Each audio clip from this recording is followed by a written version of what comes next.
17 también. Ok. Bueno.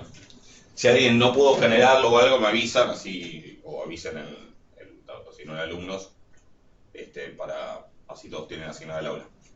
Calculo que los van a hacer ingresar por Uriburu, sí, porque las horas están en patio, todas en patio Uriburu, pero bueno. Perfecto. Bueno, ¿alguna duda de algo, algún detalle administrativo?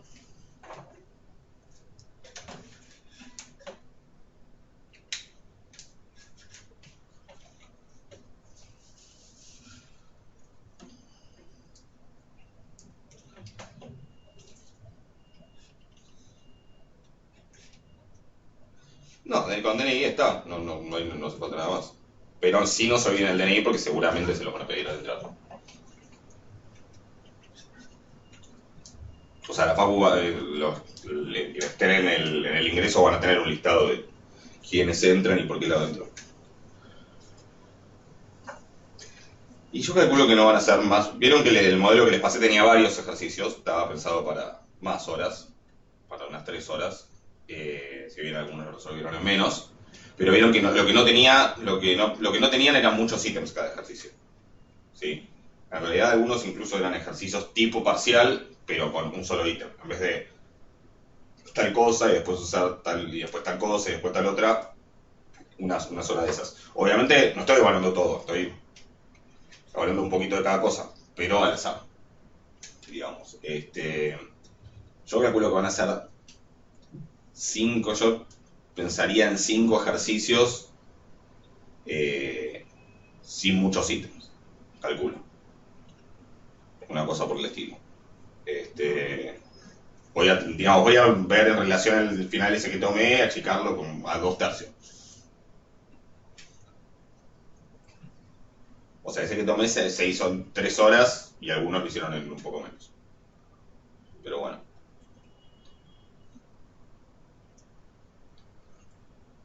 La verdad no lo dormí todavía. Pero como para que vean el tipo de ejercicios que tomé, básicamente eso. Después qué temas voy a terminar evaluando y qué temas no, tampoco lo sé porque, bueno, tienen que estudiar todos y yo voy a evaluar algunos.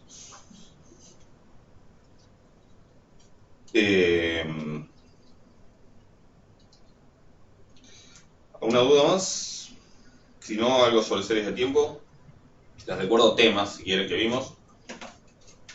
Los de la guía 7 de a la hora lo hacemos. Recuerden cosas que tienen que recordar. Obviamente, primero, que es un proceso AL, que es un proceso MAC, que es un proceso ARMA. ¿Sí? También que son las autocovarianzas. Una aclaración acá. Esto después lo voy a aclarar cuando grabe la próxima clase.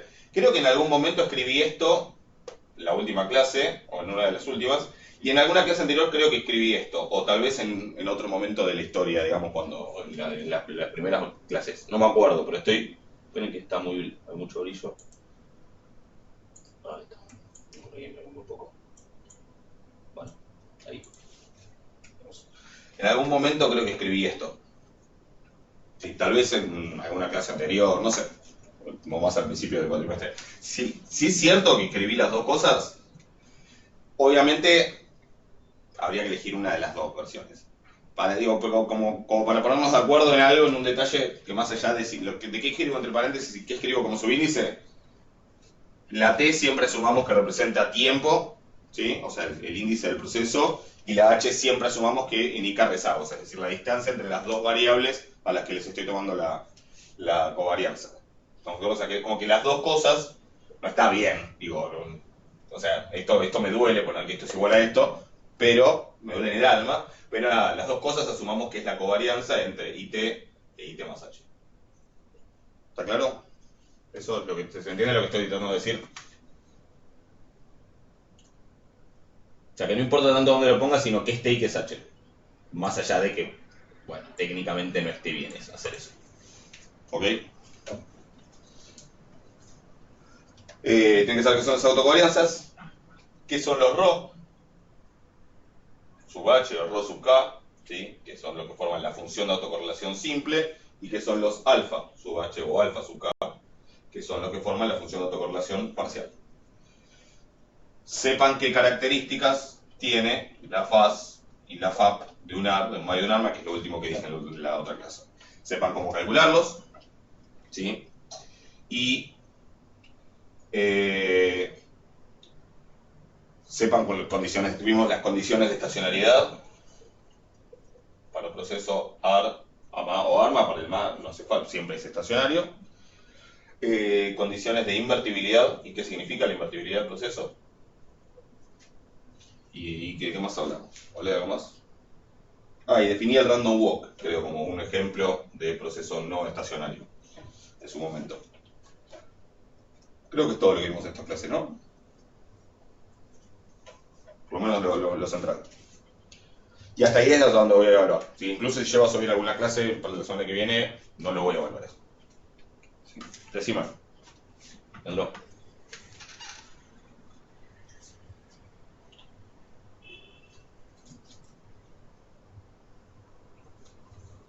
¿Qué cosa?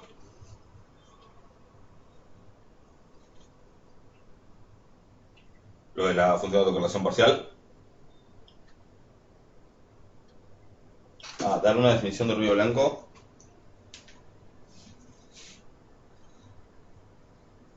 ¿No sabes cuál es la definición de ruido blanco? No termino de entender la pregunta.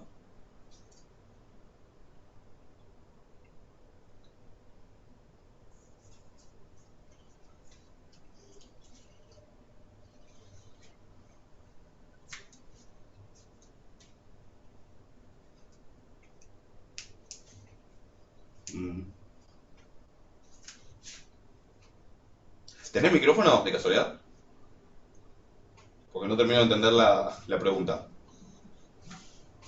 Si tenés, si no, trato de descifrarte.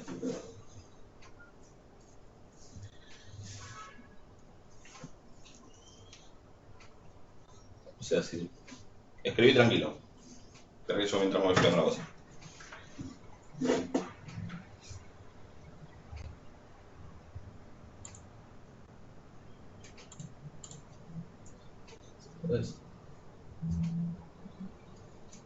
Definir si algo, o sea, digamos, poder decir si algo es o no es ruido blanco. Sí, o sea, si uno tenés un proceso y querés saber si es ruido blanco, claro, o sea, lo que tenés que hacer es chequear que se cumplan las condiciones. Tenés que chequear que su esperanza es a cero. Yo siempre le pongo epsilon, pero ponele que es un proceso cualquiera, no importa. XT tiene que tener esperanza cero, tiene que ser estacionario en varianza, es decir, todas tienen que tener la misma varianza y todos tienen que estar incorrelacionados. O sea, la covarianza entre un XT y un XS tiene que ser cero si T es distinto de S. Sí, perfecto. Por ejemplo, si ves un ejemplo un poco fuera de contexto,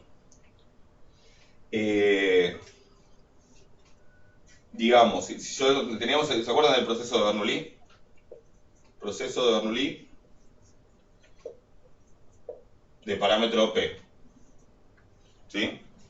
¿Cuáles eran las características de un proceso de Bernoulli? ¿Qué significaba que fuera un proceso de Bernoulli?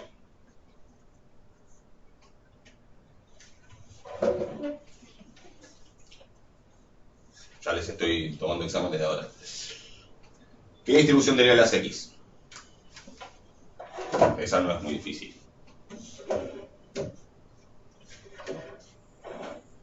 Cualquiera puede contestar, ¿eh?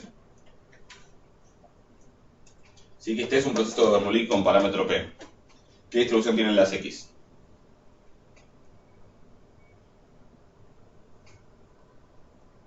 ¿Alguien se acuerda?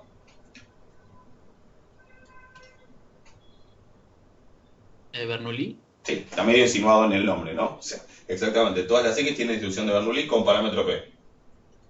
Y además son todas independientes entre sí. ¿Ok? Esa será la definición de un proceso de Bernoulli. Exactamente, independientes, idénticamente distribuidas, y no cualquier distribución, sino la distribución de Bernoulli. Si son independientes, ¿esto se cumple?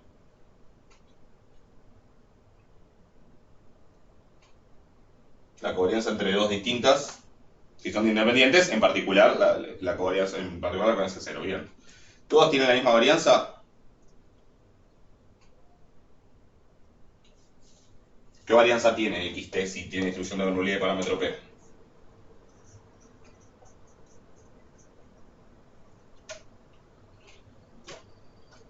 Sí, es cierto lo que dice, no suelo leer, Leandro. Es cierto lo que dice Leandro, que sean independientes me asegura que la covarianza es 0, pero que la covarianza es 0 no implica que sean independientes. Sí, eso lo vimos cuando vimos distribución conjunta. ¿Sí? Y ahí que hablamos de la covarianza, y hay algún ejercicio en la guía correspondiente, que es la guía de repaso 2, si mal no recuerdo. Hay algún ejemplo de algún ejercicio donde la covarianza vale 0, aunque en realidad las variables no son independientes. Ahí lo pueden chequear. ¿Cuánto vale la varianza de XT?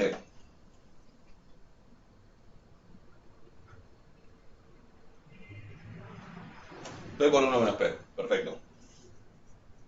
Con lo cual, para todo T es la misma varianza, sí, no depende de T. ¿Y cuánto vale la esperanza de XT? P. Perfecto. ¿Un proceso de Bernoulli es un proceso de ruido blanco? No. No es un proceso de ruido blanco porque falla este. ¿Sí? Si en cambio tomo I sub T igual XT menos P, ¿se entiende? Perfecto. Si tomo un nuevo proceso que sea I sub T y que sea a cada XT le resto la esperanza, es decir, lo centro del proceso de alguna manera, entonces la varianza de IT es la misma que la de XT porque P es una constante, ¿sí? P es que yo 0,2, a todos el resto es 0,2. Entonces, P es una constante, o sea que en realidad la varianza es la misma, las constantes que sumo que resto no cambian la varianza, o sea que es todo P por 1 menos P, todos tienen la misma varianza. Como IT es XT menos P y IS es XS menos P, las IT también son independientes entre sí. ¿Lo ven? O sea, simplemente tengo una variable independiente y otra variable independiente. A las dos les resto 0,3. Las nuevas variables también son independientes. ¿Estamos de acuerdo? Así que entonces también las covarianzas entre IT e IS es 0 si T es distinto de C. ¿Por qué? Porque son independientes. O sea, más fuerte todavía que la covarianza igual a 0. Porque más son independientes. ¿Y cuánto es la esperanza de IT?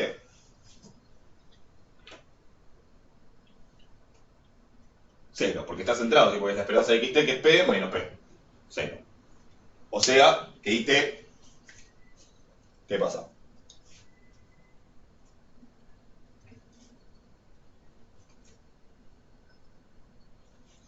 IT es ruido blanco, exactamente. IT es un proceso de ruido blanco.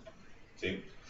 Normalmente en el contexto de series de tiempo se suele agregar, porque es importante a la hora de estimar, aunque no es la única posibilidad, pero lo que se suele agregar y lo que se suele suponer, como normalmente estamos hablando de variables continuas, para los épsilos se supone una distribución continua y en general lo que se suele suponer es la distribución normal. ¿Sí? Pero lo cual no quiere decir que la única definición posible de ruido blanco es que las variables tengan distribución normal. Este sería un ejemplo en donde no lo es. ¿Sí? De hecho, este sería un ejemplo donde solo toma dos valores. Sí, porque acá en los XT toman 0 y 1 nada más porque son de Bernoulli, así que acá si le resto, no sé, 0,3 va a ser menos 0,3 y 0,7. Sí, decime, lo de la normal.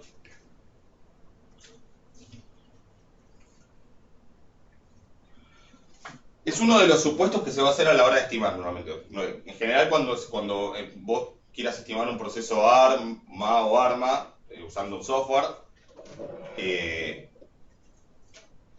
no sería los supuestos de Gauss-Markov, ¿sí? Sí es uno de los supuestos de Gauss-Markov, también para el caso del modelo lineal, ¿sí? Cuando tenemos un modelo de regresión lineal, uno de los supuestos es el de normalidad, que es un supuesto necesario a la hora de hacer inferencia, a la hora de hacer intervalos o hacer test de hipótesis.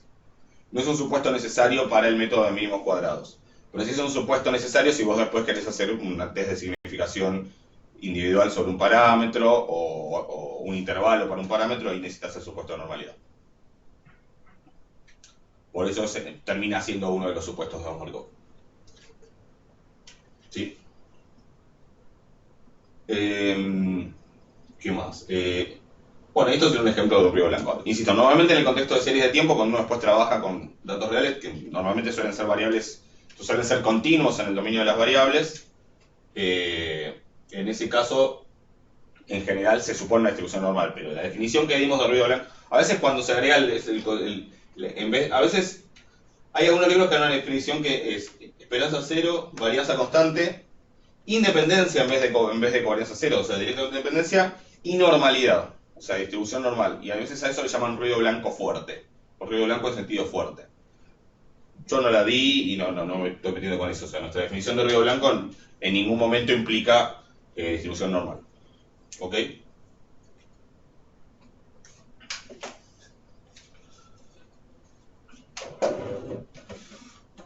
Bueno, si quieren vemos el 2 que me pidieron por ahí.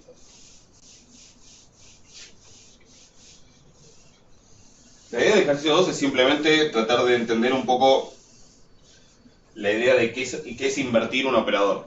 ¿Sí? Y ver qué forma toma.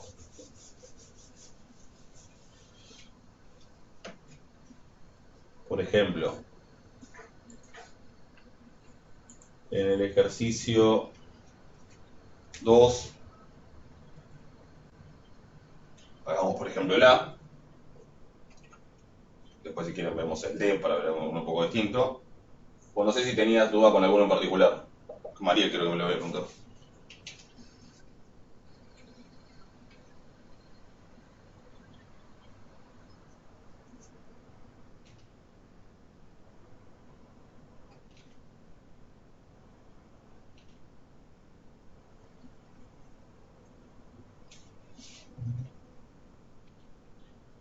No me lo pudiste ni plantear, ok.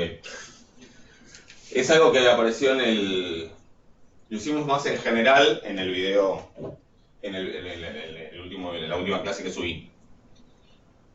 1 menos 0,5L. Sumatoria converge, ok. Es así, o sea, por un lado vos querés encontrar un polinomio psi de L de la forma psi sub 0 más psi sub 1L más psi sub 2L cuadrado, y que en principio infinito, o sea, no es un polinomio, es lo que llama una serie de potencias, que es como un polinomio infinito, tal que si vos lo multiplicás por este te dé 1. Sí, que sería la noción de que esto que tenés acá sea el inverso de este. Y para eso vos tenés que encontrar cuánto vale psi sub 0, cuánto vale psi sub 1, cuánto vale psi sub 2 y así. Eso es una parte. ¿Sí? Una vez que vos encontrás ese polinomio, psi sub 1, psi sub 0, psi sub 1, psi sub 2, es difícil decir, pues la letra psi, se me complica. Psi sub 1, psi sub 2, etc. Lo que querés chequear es si la suma de los psi sub k al cuadrado converge o no converge, que es una condición importante para que esta expresión tenga sentido y además para que básicamente esto sea, digamos, se cumpla la idea de que el proceso es invertible. ¿Sí? Se dice que en ese caso se dice que la sucesión es cuadrado sumable cuando pasa eso. Pero a ver, vamos a primero ver quiénes tendrían que ser psi sub 0, psi sub 1, psi sub 2 para que se cumpla que psi de L por tita de L es igual a 1. ¿Sí? Entonces, esto lo vamos a plantear. Hacemos esto.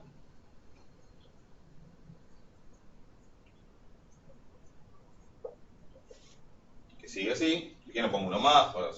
Conviene escribir algunos, digamos, hasta entender cuál es el patrón que se sigue.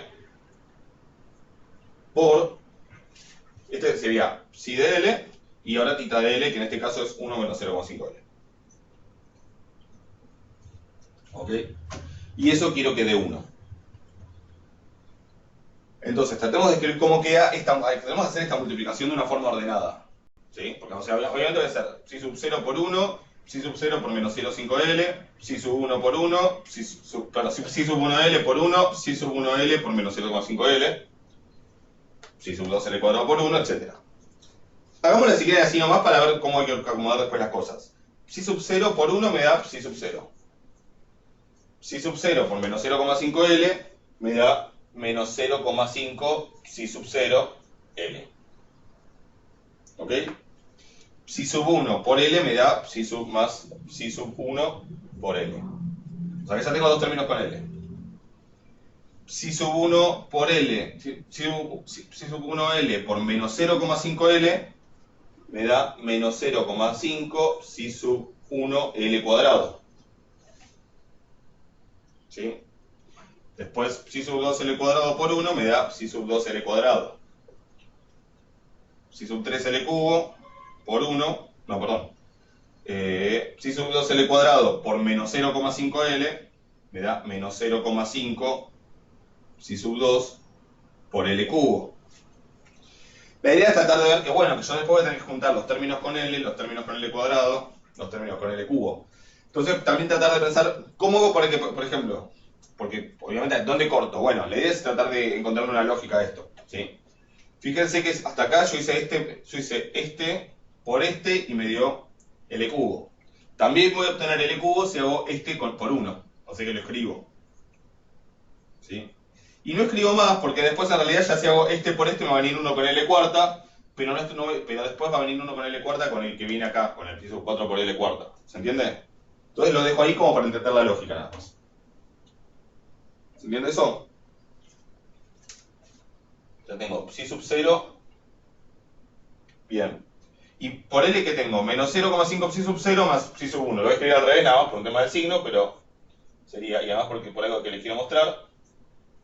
Pero básicamente si saco factor común L, digamos, me queda así. ¿Ok? ¿Qué pasa si saco factor común L cuadrado? Me queda menos 0,5 psi sub 1 más psi sub 2. También lo voy a poner al revés.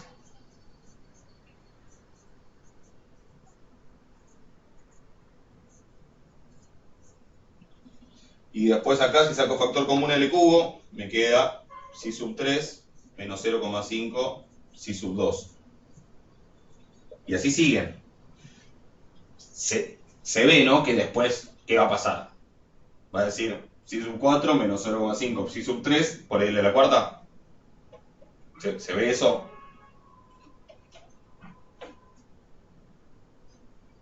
¿Sí? Bien, y yo quiero que esto sea igual a 1. O sea, que sea igual a 1 es como decir que sea igual a 1 más 0L más 0L cuadrado más 0L cubo. Es decir, para que esto sea 1, lo que yo necesito es que este psi sub 0 sea 1, pero que todos estos sean 0. Y lo que siga. ¿Se entiende?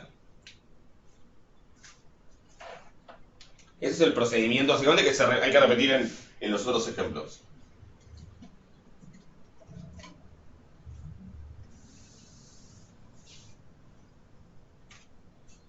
Y ahí sacás el valor de la phi. Exactamente. Que lo puedo sacar por recurrencia, vamos a verlo un poco. Pero en cuanto uno se da cuenta un poco de lo que está pasando, se da cuenta de la realidad que tengo acá es los psi verifica una cierta ecuación en diferencias. Porque básicamente yo tengo que psi sub 0 tiene que ser igual a 1. Que psi sub 1 menos 0,5 psi sub 0 tiene que ser igual a 0. Que psi sub 2 menos 0,5 psi sub 1 tiene que ser igual a 0. Y lo mismo con psi sub 3 menos 0,5 psi sub 2 tiene que ser igual a 0, y así. Y esto sigue además. ¿Sí? Claro, puedo despejar. O sea, yo puedo despejar y decir, bueno, psi sub 0 es igual a 1. Como psi sub 0 es igual a 1, acá pongo un 1 y me queda que psi sub 1 es igual a ¿cuánto?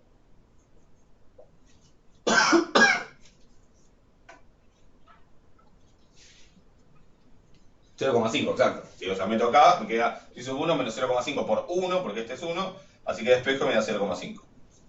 Y si despejo de acá, meto en el psi sub 1, meto el 0,5, me queda 0,25, así que despejo, psi sub 2 es 0,25, y es fácil ver que psi sub 3 va a ser 0,125, y a partir de acá uno podría, ¿cómo se dice? Sugerir y podríamos pensar en una posibilidad, que claro, que sería 0,5 elevado a la n o a la k o a lo que sea. ¿Sí? Exactamente. Pero más en general, Y les digo por qué pensamos en general, porque en este caso es fácil, pero si tuviéramos, por ejemplo, el del ejercicio D sería más complicado darse cuenta de la fórmula general así. Entonces, si bien se puede hacer en forma recurrente, hasta cierto punto, lo que se puede hacer también, en realidad esas recurrencias no son más que una ecuación en diferencias. Las ecuaciones en diferencias son eso, ecuaciones de recurrencia. Entonces, más en general, fíjense que lo que estoy diciendo acá y en todos los que siguen, es que psi sub k, o psi sub n, como le quieran poner, menos 0,5 psi sub k menos 1 es igual a 0 para todo k mayor o igual a 1. ¿Ok? O sea que en realidad lo que tengo que resolver es una ecuación en diferencias. ¿Ok? ¿Lo ven eso?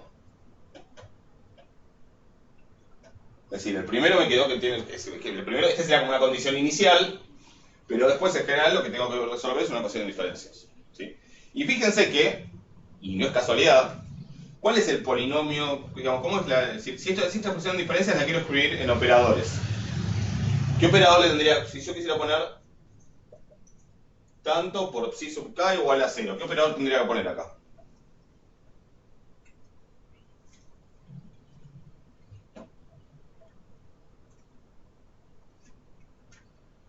E y E-1. Bueno, sí, que acordate que la probabilidad de la menos 1 es. No, a ver, E no, porque no tenés nada desplazado para adelante.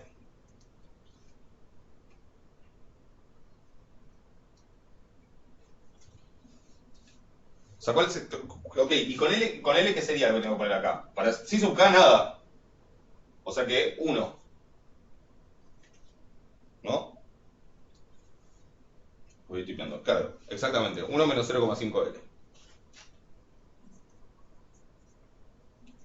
Bien, exacto. ¿Está claro entonces que el operador sería 1 menos 0,5L? Y casualmente, ese es θ. W, no sé, nunca lo usé. Yo los que puede ser que se haya usado en algún libro. En general, L es lo mismo que B por backward. L es por largo. Y E, normalmente cuando se usa E para ir para adelante y es lo mismo que F por forward. Sí, claro, la B sí. La B es lo mismo que L. Muchos libros van a encontrar B en vez de L. Pero fíjense que el polinomio, que el operador que me queda para esta ecuación en diferencias, que es la ecuación en diferencias que me da los coeficientes de este polinomio, es además el mismo que el que estoy multiplicando, que el θ. ¿Sí? Eso va a pasar siempre.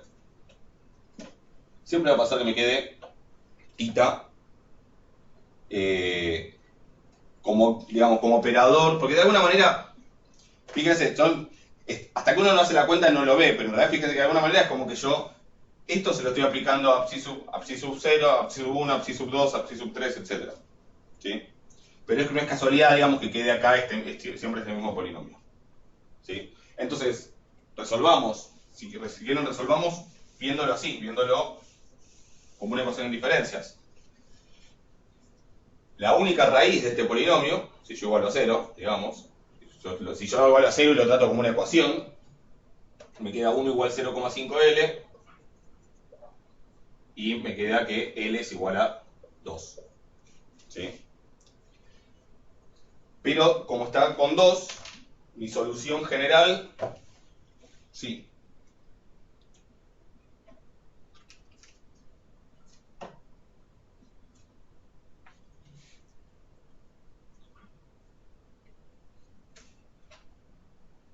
Sí, por recurrencia es como una inducción, exactamente. Es decir, tengo estos valores, ese valor para el uso para el que sigue, ese lo uso para el que sigue, ese lo uso para el que sigue.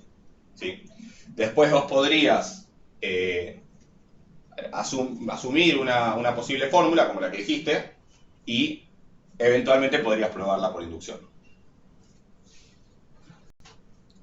Pero en otros casos no va a ser tan obvio, claro. O sea, por eso es que aprenden a resolver ecuaciones en diferencias. Porque en realidad resolver ecuaciones en diferencias es eso, es encontrar una fórmula para una relación de recurrencia. ¿Sí? Si vos no sabes esto y encontrás la fórmula, podrías usar digamos, hoy estoy medio que no me salen las palabras. Podrías usar la inducción matemática, ¿sí? el principio de inducción matemática completa, para probar que esa fórmula que vos que hipotetizaste funciona. Pero en general no siempre vas a poder. Por eso es que tenemos métodos de resolución de ecuaciones en diferencias. ¿Sí? Sí, muy viernes. Hoy estoy muy viernes, muy fin de febrero, muy todo. Ya pasaron 2 meses. Bueno. Y además no sé, me desperté con picazón en la garganta. Esperemos que esté en condiciones para ir el viernes que viene, porque sería lo único que me falta. Entonces tengo L igual a 2. ¿Qué quiere decir que tengo L igual a 2? Bueno, que la solución general es C por cuánto a la K. Ojo que tengo L igual a 2. No E igual a 2. No es 2. La respuesta. Justamente por el hecho que estoy usando lags. Acuérdense del principio de la clase en la que hablé de la clase de lo que vimos la semana pasada. Que hablé sobre cómo interpretar las ecuaciones, cómo hacer las ecuaciones sin diferencias cuando estoy trabajando con operadores para atrás.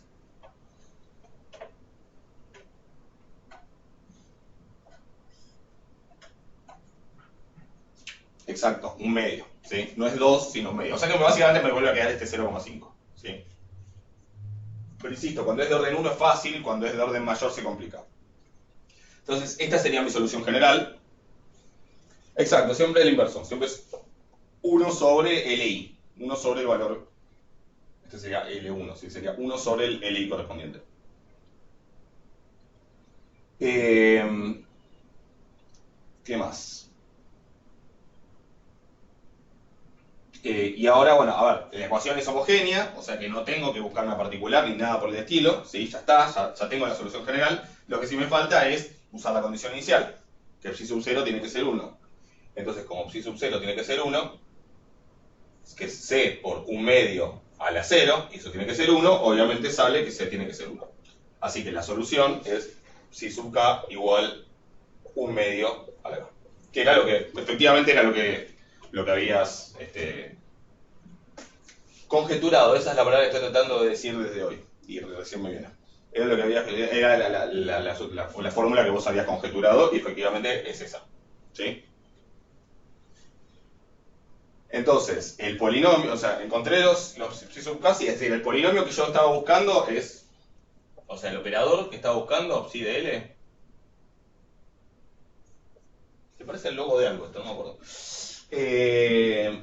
Sería 1 más un medio por L más un cuarto por L cuadrado más, etc. Término general, un medio a la K por L a la K y sigo. Ok, ese sería el operador. Y la otra parte del ejercicio es que para que esto tenga sentido, se tiene que cumplir que la suma de psi sub k desde k igual 0 hasta infinito al cuadrado tiene que converger.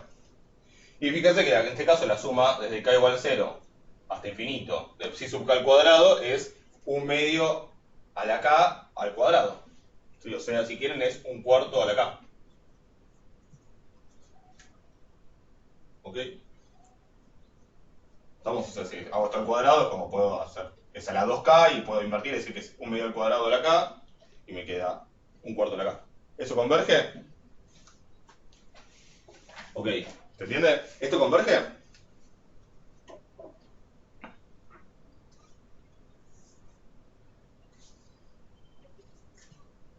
Es una serie geométrica.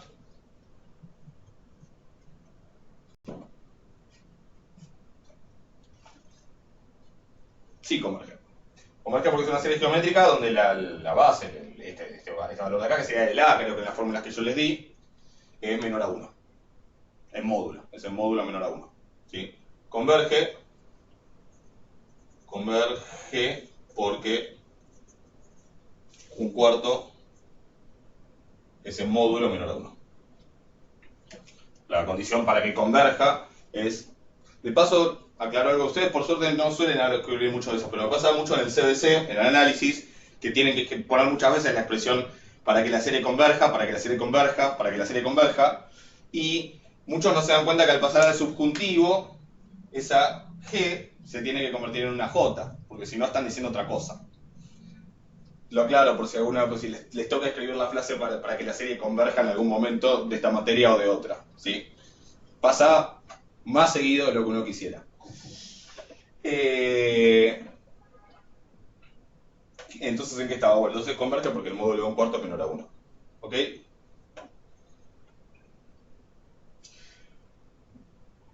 ¿Qué más? Y ya está. Ya estaría eso. Si quieren vemos el D por ahí, que es un poquito...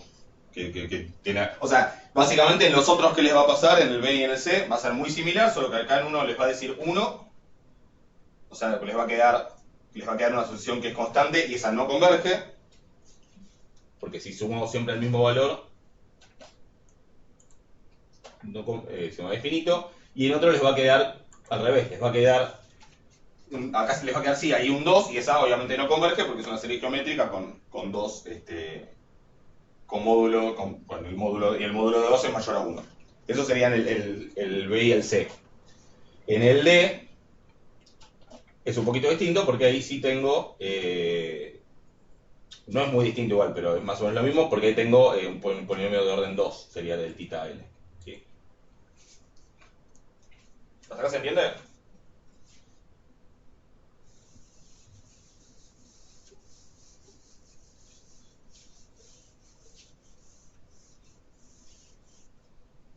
¿Sí? Buenísimo. En el D,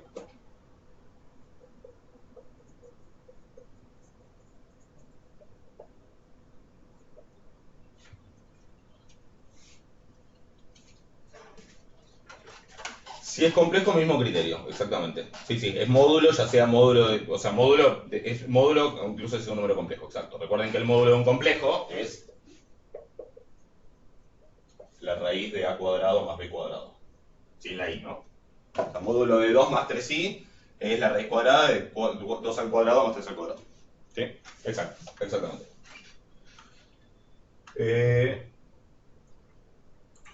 En el D, el tita es, esperen que ahí voy, 1 menos 0,3L menos 0,1L cuadrado.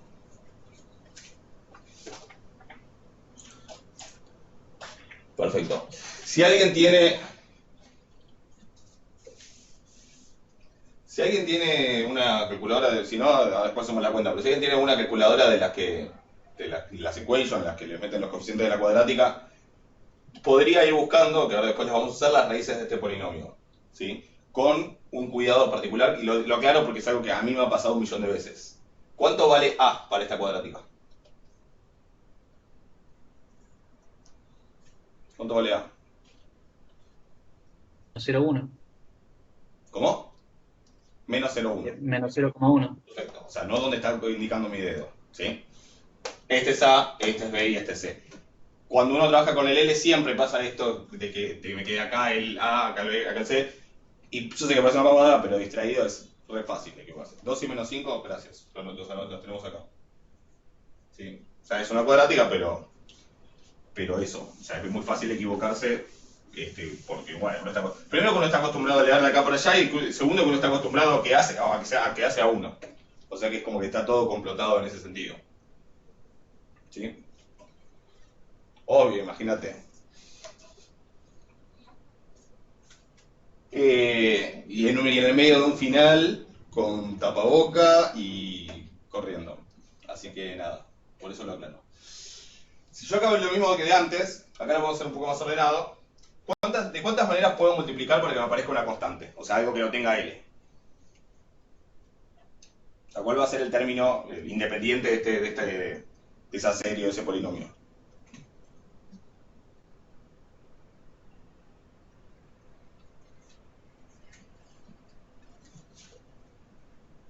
Tengo muchas maneras de multiplicar. ¿Cómo? ¿Podría repetir? Sí, claro. Yo tengo que hacer una distributiva de todos con todos, ¿no? O sea, este con este, este con este, este con este, este con este, este con este, este con este. este con este, este con este, este con este. Y así seguir hasta que me canse y más o menos me dé cuenta cómo ir la mano. ¿Cuántas maneras, cuántos de esos productos van a dar un término, una constante, digamos, algo que no tenga la L? Término independiente, digamos. Uno solo, solamente el primero, ¿sí? Solamente el psi sub 0 por 1. Ese es el único que va a dar. Todos los otros van a tener alguna L. ¿Ok? Ahora, ¿cuántos de esos van a tener L? Claro, después va subiendo el grado. Claro, ¿cuántos de esos van a dar con grado 1? ¿Cuántas multiplicaciones?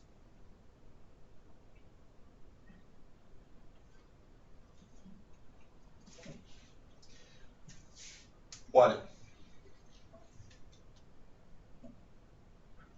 Pues yo acá veo dos. Psi sub 0 por menos 0,1L por menos 0,3L, esa va a dar por L, pero psi sub 1L por 1 también va a dar L. ¿Se entiende? Claro, serían dos. Serían dos. O sea que en realidad la L, el coeficiente que va a tener es psi sub 1 por 1 menos 0,3 psi sub 0. ¿Ok? Sí, hay que visualizar algo positivo. Igual si hacen un par de estos y ya se van a dar cuenta cuál es el esquema. Básicamente ya el que sigue va a tener tres posibilidades y a partir de ahí hay siempre tres. Básicamente porque este tiene tres. ¿Sí? Si estos fueran dos series infinitas, la cantidad de opciones va subiendo todo el tiempo, pero como este tiene tres, se limita a tres. O sea que el que sigue va a ser, el de L cuadrado, va a tener psi sub 2 por 1, o sea, este por este me da L cuadrado. Este por este también me da L cuadrado, porque tengo una L acá y una L acá. O sea que voy a tener menos 0,3 psi sub 1. Y este por este también me va a dar L cuadrado, porque tengo L cuadrado acá y acá no tengo nada. O sea que me queda menos 0,1 psi sub 0. Todo eso por L cuadrado. ¿Sí? Pero a partir de acá, si se fijan, háganlo, digamos, vayan mirándolo y van a ver que a partir de acá les vuelve a quedar siempre lo mismo, pero corrido un lugar. Es decir, a partir de acá parece como la ecuación en diferencias que queremos resolver. O sea, el que sí va a decir psi sub 3 menos 0,3 psi sub 2 menos 0,1 psi sub 1 por L cubo. ¿De dónde sale eso? Bueno, de hacer el que viene acá, el psi sub 3 L cubo, que es el que sigue, hacerlo por 1. De este, con L cuadrado, multiplicarlo por este que tiene L, y de este que tiene L, multiplicarlo por este que tiene L cuadrado. Y fíjense que no hay otra manera de lograr L cubo. ¿Sí? Básicamente porque tiene que ser uno que tenga L para este, uno que tenga L cuadrado para este y uno que tenga L cubo para este. Sí, así directo. Y a partir de acá es siempre lo mismo. Es siempre esto con L cubo. Entonces en realidad acá, a diferencia del anterior que tenía solo la parte del psi sub 0 igual a 1, acá voy a tener dos que van a ser diferentes, van a ser los dos primeros. ¿Con qué tiene que ver eso? Con que el orden de estos dos. Si yo lo igualo a 1, ¿qué necesito?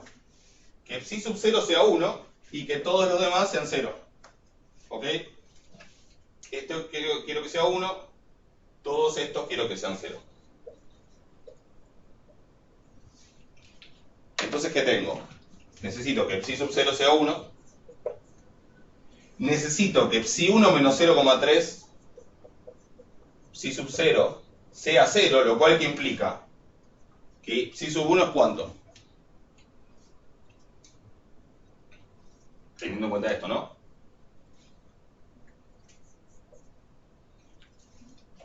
0,7. ¿Por qué 0,7? 0,3. Sí, 0,3. Es 0,3, sí. O sea, pongo 1 acá. Y me queda psi sub 1 menos 0,3 igual a 0. Despejo 0, me queda 0,3. O sea que estos dos que van a ser las condiciones iniciales. De las cuales ahora voy a necesitar dos, porque estas cosas me van a formar una ecuación en diferencias de orden 2. O sea, en vez de escribir esto y el que sigue, voy a decir directamente que para acá mayor o igual a 2, en este caso, se cumple que psi sub k menos 0,3 psi sub k menos 1 menos 0,1 psi sub 1 psi sub k menos 2 es igual a 0. Y entonces ahora tengo que resolver esta ecuación en diferencias. ¿Se entiende? Donde estas dos van a ser las dos condiciones iniciales que necesito para encontrar la solución, justamente por ser de orden 2. Si fuera de orden 3, tendría 3 condiciones y así. Pero todo cierra después. ¿Ok?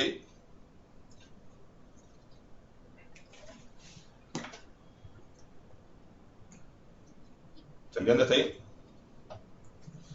Bueno, 2 y menos 5 en las raíces, sí. Porque ahora digo, porque justamente de vuelta pasa, por eso digo, no es casualidad, de vuelta pasa que si yo te lo escribo con operadores, me queda 1 menos 0,3L menos 0,1L cuadrado por psi sub k igual a 0. Es decir, que el operador de esta ecuación es exactamente el mismo que tenía acá. ¿Sí? Es fíjense que, sí, sería eso, pero fíjense que digamos que se repite de vuelta, ¿no? El operador de esta es el que estoy tratando de invertir, digamos, o el que estoy buscando el inverso. Como las raíces, por eso les pedí las raíces, que como eran 2 y menos 5, en la ecuación, la solución general me va a quedar con un medio y con menos un quinto. Es decir, que psi sub k va a ser igual a c sub 1 por un medio a la k, más c sub 2 por menos un quinto a la k. ¿Sí? Y ahora debería acabar cuánto es C1 y cuánto es C2. Acá es donde les digo que ya cuando es de orden 2 es mucho más difícil. Yo podría ir haciendo recurrencia, decir, bueno, psi sub 0 es esto, psi sub 1 es esto. Después agarro esta, le meto el psi sub 0, el psi sub 1 y saco el psi sub 2. Después con eso saco el psi sub 3. Yo voy a tener una sucesión de números, pero a partir de esa sucesión de números va a ser mucho más difícil darme cuenta cuál es la fórmula.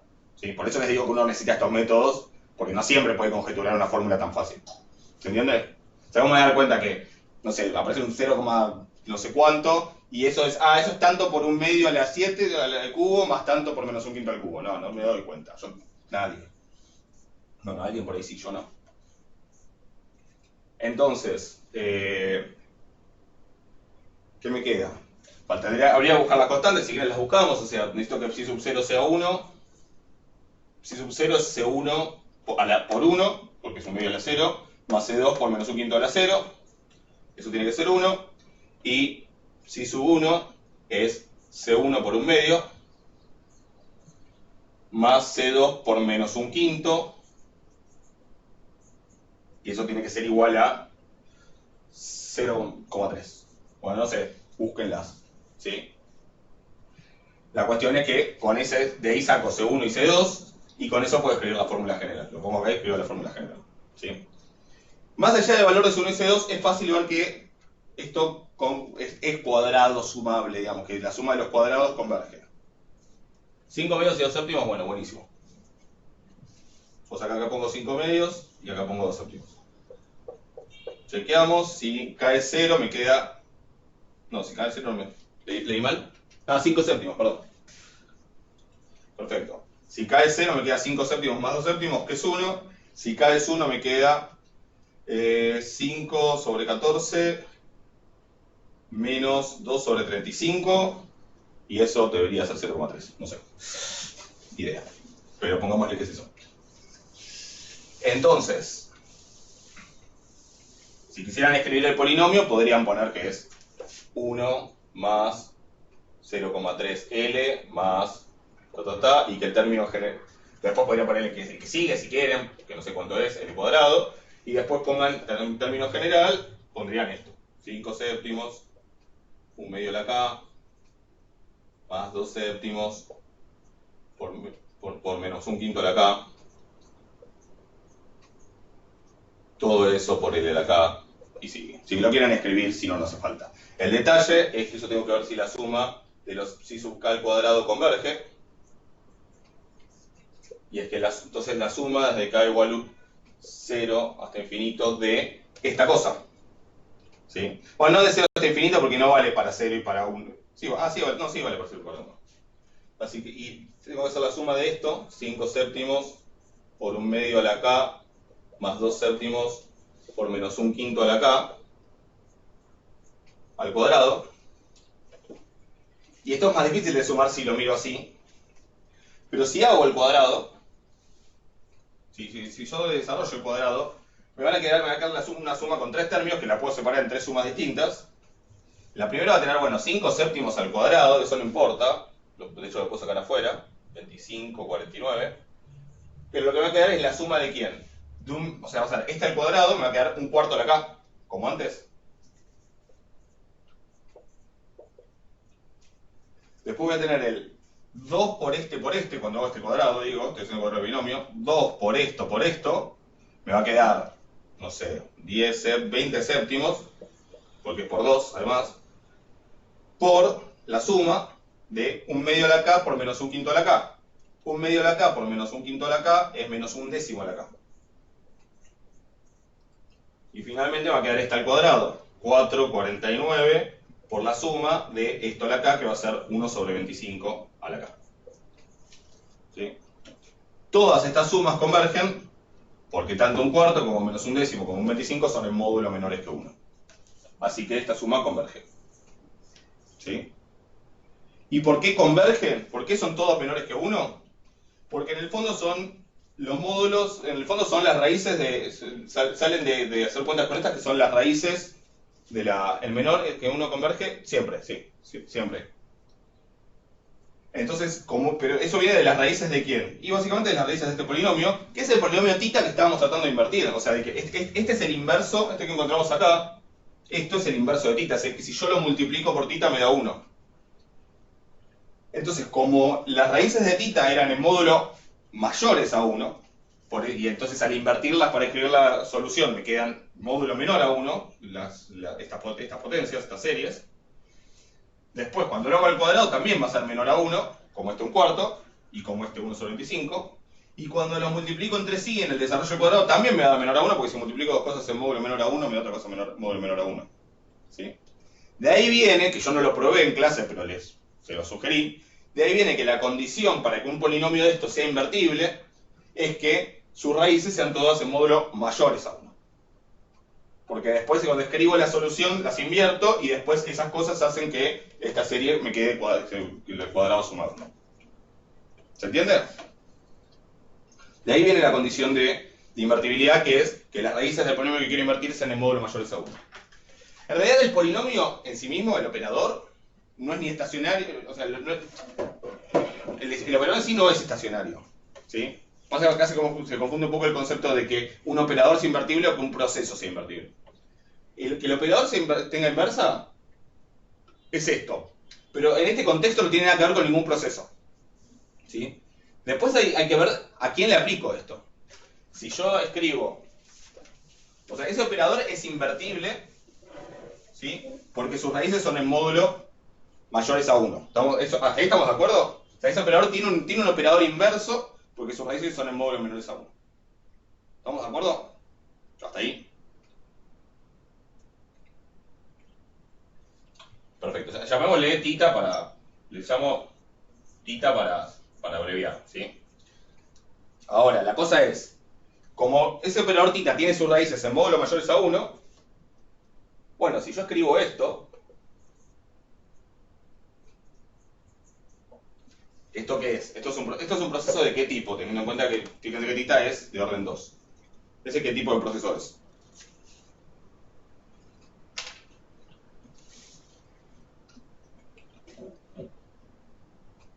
Piensen en qué términos aparecen si yo desarrollo eso.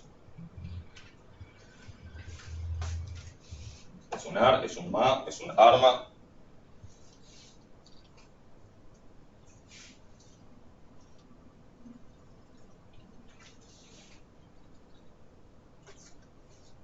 Es un MA, exactamente, es un MA. Si yo desarrollo esto, si hago esto por epsilon t, me queda I sub t igual epsilon t menos 0,3 epsilon t menos 1 menos 0,1 epsilon t menos 2. ¿Sí? Es un MA 2 esto. ¿Estamos de acuerdo? Sí. Vamos. Que este polinomio tenga las dos raíces, todas sus raíces, o sea, sus dos raíces en módulos mayores a 1, que en particular significa que es un operador invertible o con inversa, para este modelo lo que implica es que es un MA2 invertible. ¿Qué quiere decir que es un MA2 invertible? Que lo puedo escribir como un AR de orden infinito. Así que lo puedo escribir como IT igual epsilon t más algo por IT menos 1, más algo por IT menos 2, más algo, y así hasta el infinito. Eso es lo que implica el hecho de que las dos raíces sean en módulo mayores a 1 para este ejemplo. ¿Sí? Pero, yo no sé si ibas a esto, si yo de este operador lo tuviera de este lado.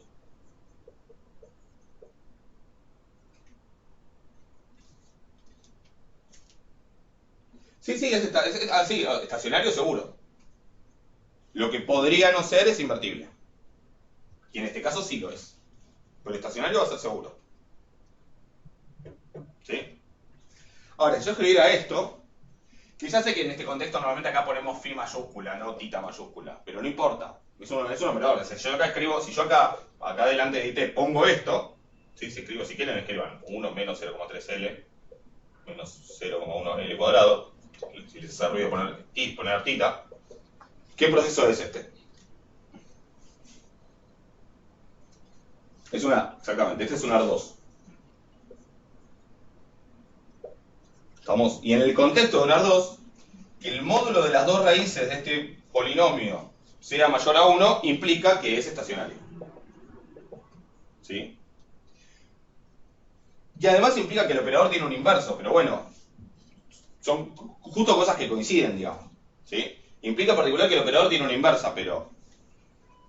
Y sí, yo no lo dije, pero tranquilamente uno podría escribir a esto como un MA de orden infinito. Exactamente. Si yo invierto esto, es decir, multiplico por psi de L, que es el polinomio que encontramos, que lo escribimos en la fórmula general, y lo aplico también de este lado, a epsilon t, acá me va a dar 1, tenés que ya esto es un lío, acá me va a dar 1, o sea que acá me va a quedar i sub t, y acá me va a quedar, me va a quedar epsilon t menos, psi sub 1 por epsilon t menos 1, menos por psi sub 2, no, más psi sub 2 por epsilon t menos 2, y me va a quedar un MA de orden infinito. ¿Sí? De alguna manera, este MA de orden infinito, que es este AR2, siempre que sea invertible, siempre que sea un MA es estacionario. Puede ser o no ser invertible. Siempre que un AR sea estacionario, además va a ser invertible, sí, porque la condición es la misma. Digo, la condición para que el polinomio se tenga inverso es la misma que la condición de estacionario. Exactamente. Como que van de la mano la invertibilidad y la estacionalidad, en ese caso. En el caso de los MA porque son siempre invertibles. Es siempre estacionarios, digo. En los ARMA, lo mismo. Hay que ver la parte según cómo lo quieras invertir, digamos. Pero en el fondo lo que uno invierte es el polinomio, que es el operador lo que uno invierte. ¿Ok?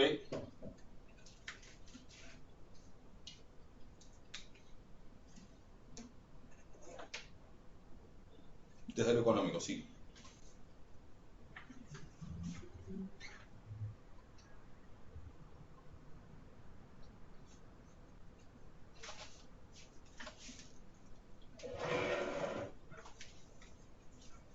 ¿Cómo? No te entendí.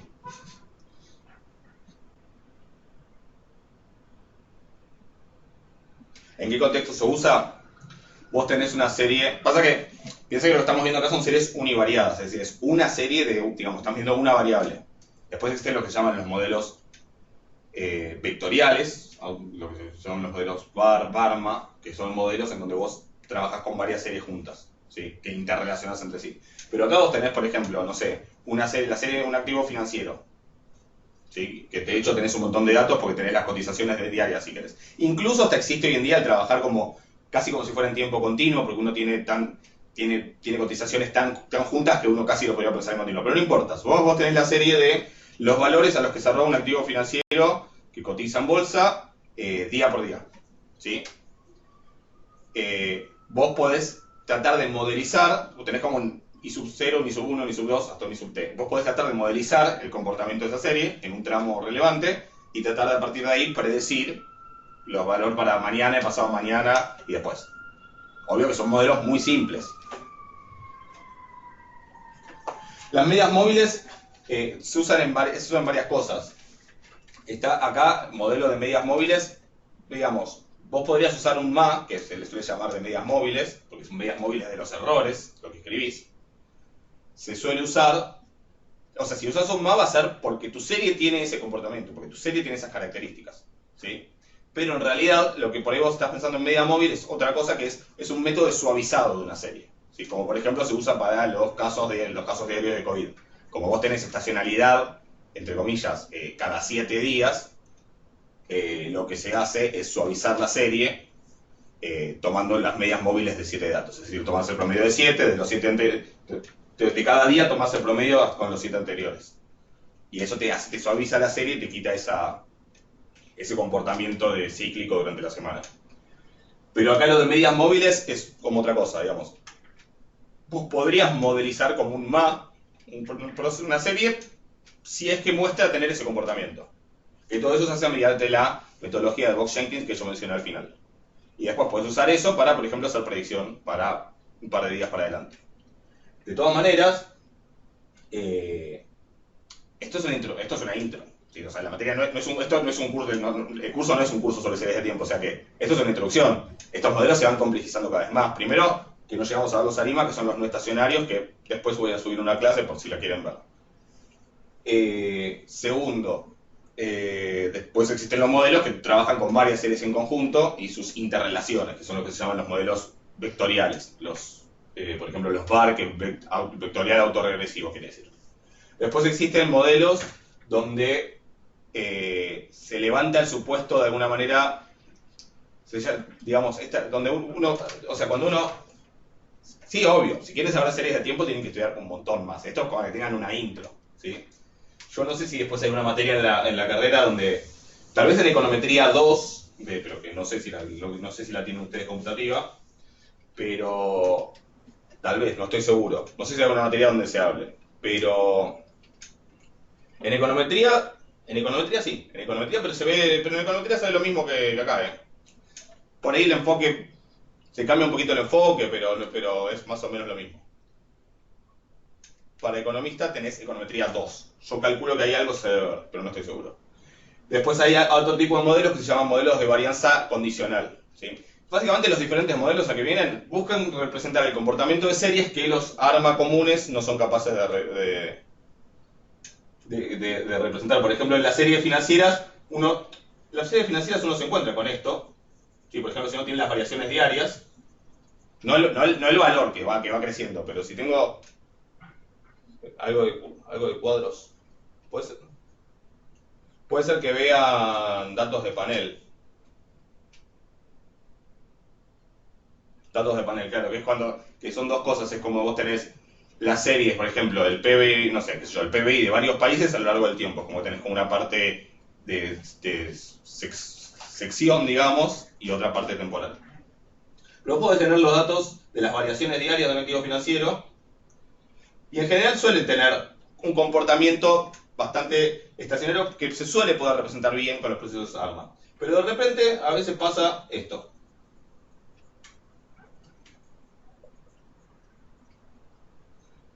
Pasa, ¿no?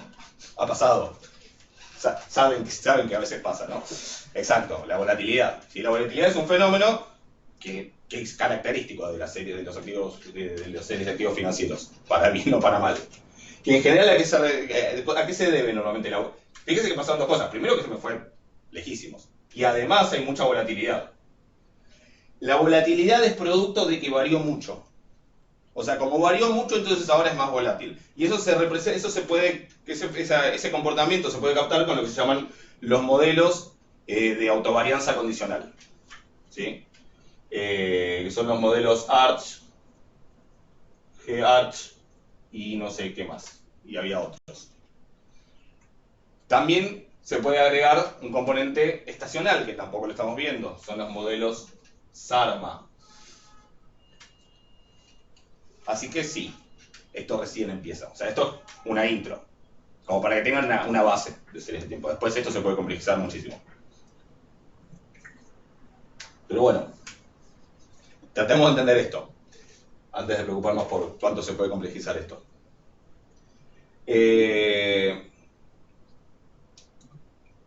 ¿Más preguntas de algo? ¿Algo conceptual? ¿Algún ejercicio?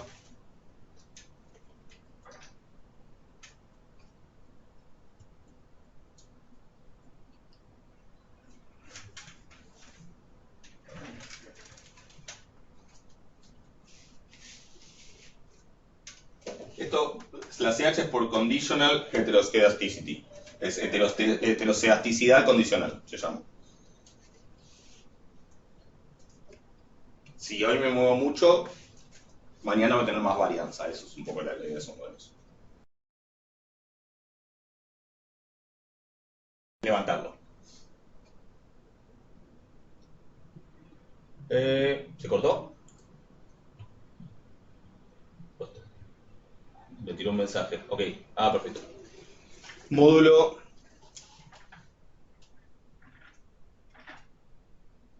¿En qué ejemplo? ¿En 9 clase?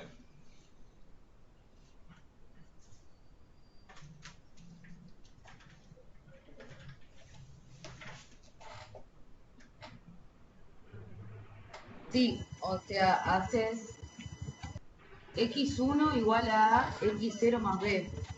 ¿Cómo era? Y A la pones por 7, B con 23 Pará. y el módulo 103. Decime de vuelta, ¿cómo es? X1. X1 igual a x0 más B. En el ejemplo pones que A es 7, B es 23 y el módulo es 103. El módulo de A más B, no me acuerdo de qué es el ejemplo, pará, estoy re perdido. Creo que es simulación, en el método de congruencia. En simulación, ok. Y Vos no decís tiene en... la cuentita para que te dé el número, digamos, ¿no? vos decís en... ok, sí, acá en congruencia, que hacía así. Claro, Y ponía módulo 103. sí. Es que justamente el módulo... ¿Qué? O sea, es A, me dijiste 7. 7, B, 23. Sí. Bueno, y esa M es otro dato más, no es una cuenta que hice. ¿Sí? En realidad el método es así, vos tomás... bueno, y además necesitas un valor inicial, un X0 que no sé cuánto era. Pero seguramente hay un X0. ¿Sí? 5. 5, perfecto. Sí. Entonces, el método lo que te dice es cómo calcular el que sigue.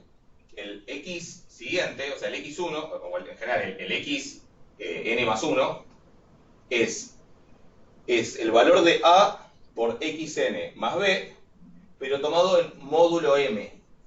Esto del módulo m, yo ahí en la clase lo expliqué, a lo mejor te lo salteaste o, no, o después no lo relacionaste, pero lo que significa este módulo m es que de este resultado yo tomo como el resto de dividir por m.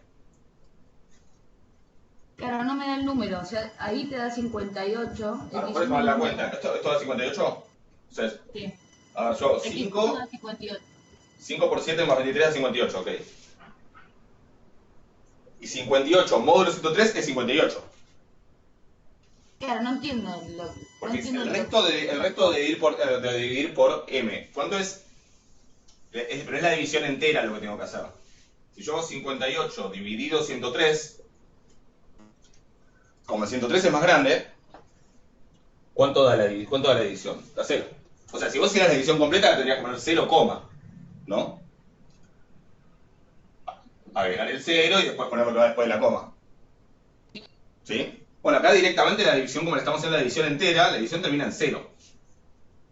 O sea, si yo hago la división entera, digamos, la división del colegio, antes de aprender a dividir con coma, el resultado es 0.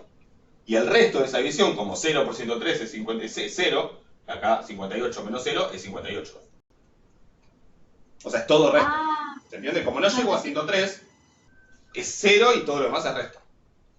Ya entendí, siempre me perdía. Listo, genial, gracias.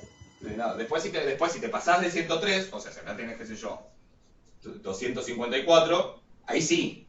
Vas a decir, bueno, a ver, esto creo que es 2. 2 por 1, 2. 2 por 3, 6.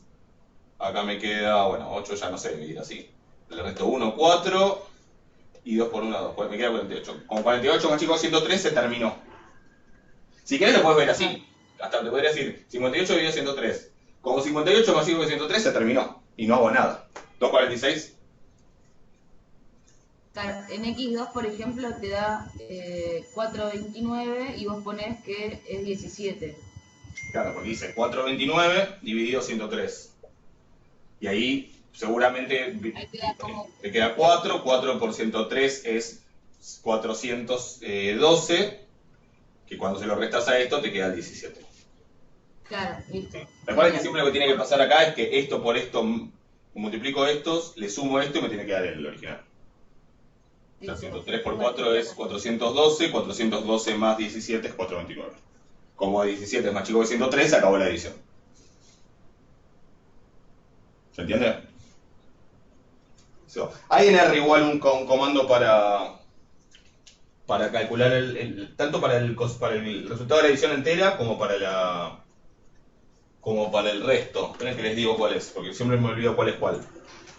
429.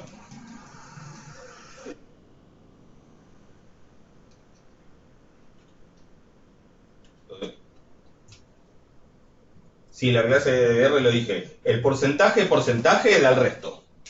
O sea, si yo hago 429, porcentaje, 103. Porcentaje, 103, el resultado es 17. O sea que este me da el resto. Es dos signos de porcentaje seguidos. Y el que es, creo que... Y si le pongo una barra de división en el medio, me da la división entera. O sea, si yo pongo 429, porcentaje barra porcentaje 103, eso me da 4. Así que, esto es porcentaje barra porcentaje. Esto es división entera, es división sin coma, y esto es resto. ¿Ok? ¿Alguna otra cosa? ¿Quieran charlar?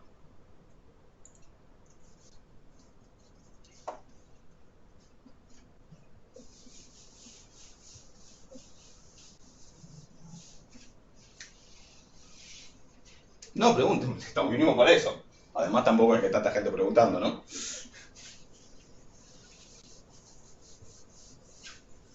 Si no me preguntan ya saben que me voy, básicamente. Esperen que voy a buscar algo de tomar porque tengo la garganta así.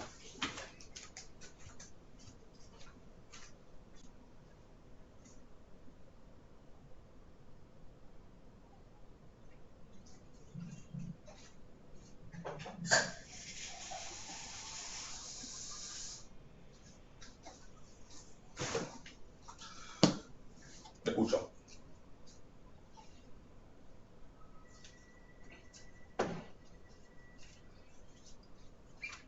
Pregunté pero todavía no tengo ninguna respuesta. Esperemos que no tenga yocito. Todavía no estoy esperando que me contesten. No esperen mucho igual de eso, pero no sé. Es todo rarísima la situación.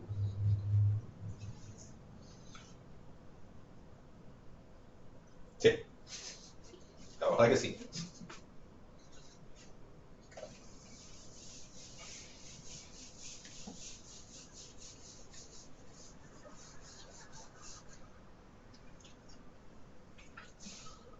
Pues virtual, los remanentes. Sí. No creo. Totalmente con madera. No creo. Seguramente alguien me cubriría. Supongo. Porque, qué sé yo, seguramente me cubriría, no sé, la directora del departamento o algo. Pero mejor no lo pensemos mucho. Podría, pero en general van a ser demostraciones que vimos, por ejemplo, en algún ejercicio. Fíjense que en el final ese había tomado uno que era de la varianza condicional, pero que era un ejercicio de la guía. En un parcial podría, lo que pasa, acá no tengo demasiado margen para tomarles, no tengo demasiado tiempo ni espacio para tomarles demasiadas cosas, o sea que especulen con eso, digamos, pero en teoría podría. Y sobre qué tipo de demostración, como siempre les digo a los de estadística 2 cuando me preguntan si les voy a tomar la demostración del teorema central del límite, que básicamente lleva 1 hora de clase, les digo que piensen que especulen con si voy a tener ganas de corregir 60 veces la demostración del teorema central del límite. Pero bueno. De R... Sí, no, cosas con R no. Sí los procedimientos, sí tienen que saber cómo se hace una. Sí me pueden tener que explicar, digamos, cómo haría, para qué, pero de escribir en R no.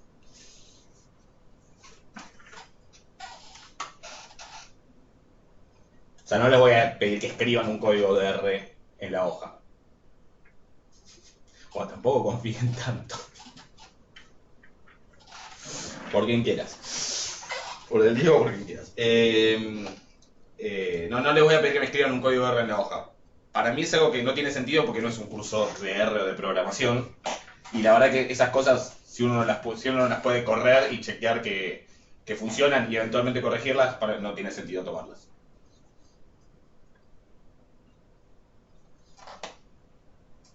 Cuando vuelvan las clases presenciales y todos los parciales sean presenciales, tal vez en ese momento empiece a pedir trabajos prácticos o cosas por el estilo para evaluarlo, pero por ahora voy haciendo lo que se puede con lo que hay.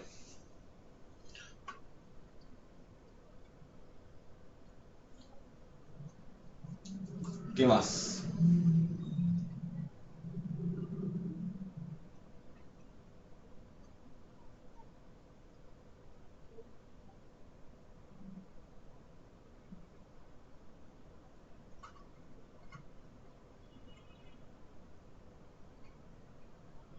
Ven ahí, ahí estoy viendo que en la guía hay una parte donde escribí el gamma sub TDH, que lo escribí al revés. Pero bueno, eso. Después la corrijo. ¿Alguna otra cosa?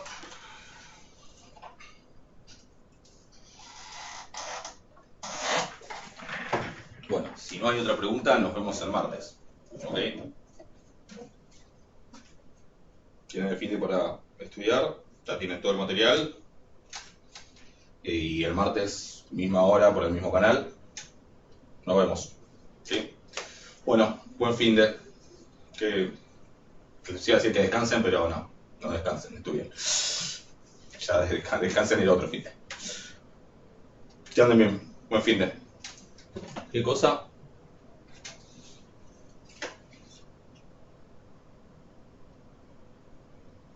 ¿Descansar? Sí, no sé. Ni hablar. Olvídense. Yo voy a tratar de descansar. Bueno, que anden bien. Cualquier cosa igual vayan escribiéndome. Nos vemos el martes. Que anden bien. Saludito.